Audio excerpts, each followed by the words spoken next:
আসসালামু আলাইকুম। আশা করি সবাই ভালো আছেন।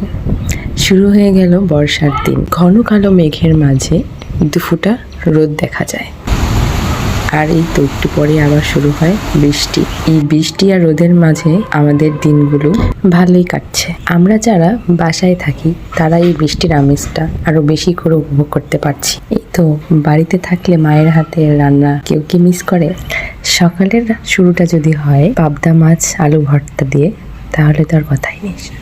সাথে ছিল মিষ্টি আলু আর আমের খাটাই বা ঝোল। এটাকে আমাদের এখানে খাটাই বলা হয়। সাথে নিয়েছিলাম পালং শাক।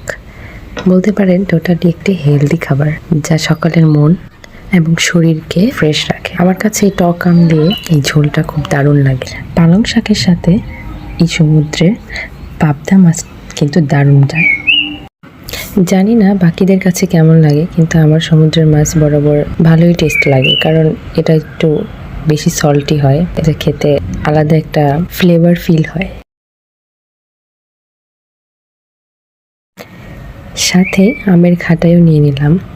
আমি বরাবর একসাথে সব কিছু মিশিয়ে খেতে পছন্দ করি। বলতে পারেন এটা আমাদের বাঙালিয়ানা। আমরা কিন্তু বাঙালি হলেও স্বাদের দিক দিয়ে সবচেয়ে এগিয়ে আছি। এই জন্যই আমাদের ভোজন রসিক জাতি বলা হয়। আজকের মতো এখানেই শেষ করছি। আল্লাহ হাফেজ।